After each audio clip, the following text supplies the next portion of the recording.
time frame is a little short today, so we're going to jump right in to the interview. We're here for the caseworker. Yes. Correct? Okay. And what do you understand the position to be?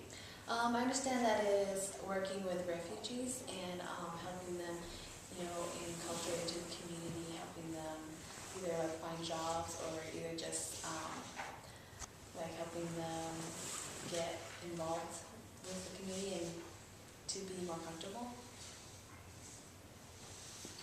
Okay. The description, one of the descriptions we use in responsibilities is to be a cultural broker. Can you demonstrate or give an example of how you would be a cultural broker? One way that I can be a cultural broker is just building relationships with the people. And my parents, they were refugees when they came here, so I have that understanding and that they need to be welcomed. And one way that I can help doing that is to make them feel at home here in the new place that they live.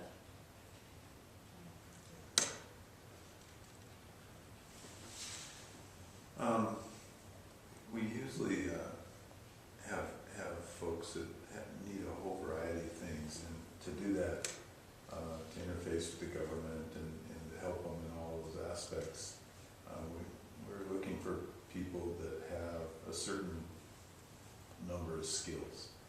And can you just talk a little bit about your organizational skills, your ability to use a computer, all of those kind of things? All right. So I do have a lot of organizational skills. I actually work for a doctor's office, and I'm the receptionist. And so, I'm always picking up phones and working with computers and scheduling appointments for patients. And with that, you have to really be organized. And I also do paperwork for them, for the patients, medical paperwork. And and we work with the computers too. It's good. Medical access is also one of the things that they really need, so that would come in handy. Have you traveled cross-culturally? No, I haven't traveled cross-culturally as far as, I haven't been out of the United States, but I've been to many states. One of the things we look for in this position is we would like to have caseworkers that are multilingual, especially in languages where we have large refugee populations. I know a caseworker can't be familiar with every language, but can you talk a little bit about languages that you have as well as your language acquisition ability? Okay, so obviously I can speak English, and I'm Hmong, so I can speak Hmong and I can understand it. I can read it, but writing is a little more difficult for me. But Hmong, I'm pretty much fluent in Hmong, and also I've taken 4 years of Spanish, so I know. I wouldn't say I'm fluent in Spanish, but I know Spanish, and it's really.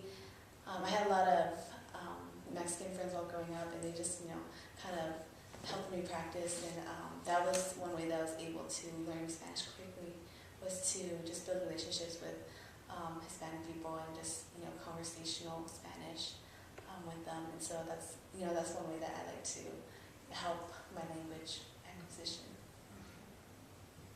If we would contact one of your prior work experiences, locations, and use them as a reference, what would they say about you?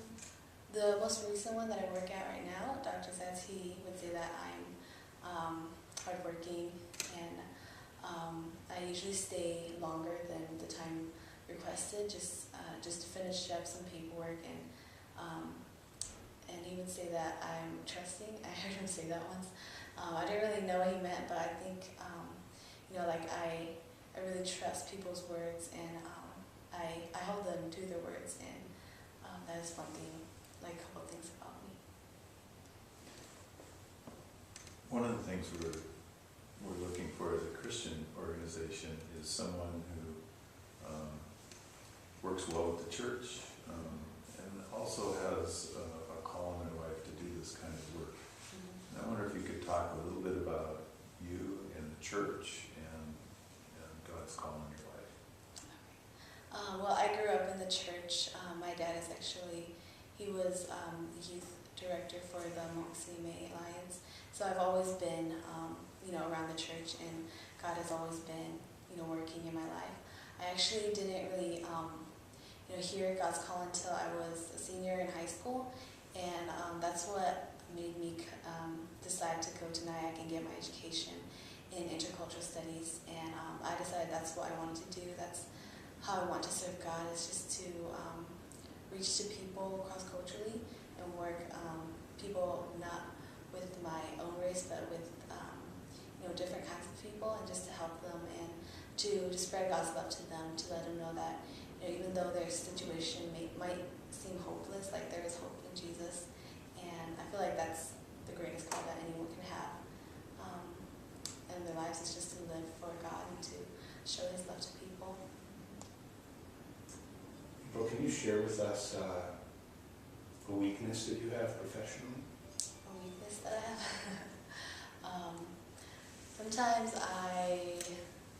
I don't like to interrupt people, and so I will let people keep on talking. Like in the work area, like if my boss or someone is busy, I would like to interrupt him, or to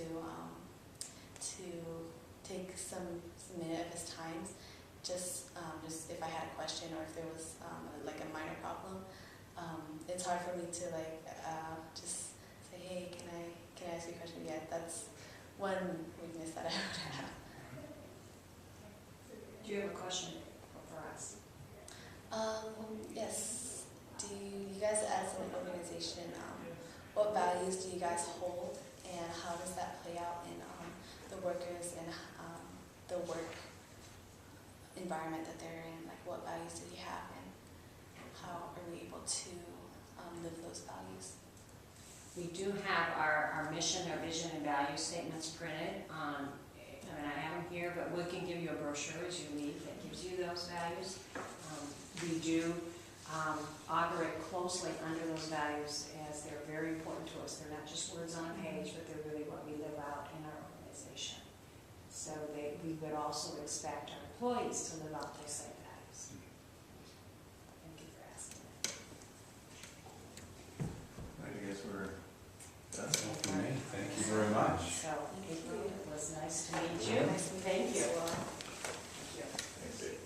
And we will be in contact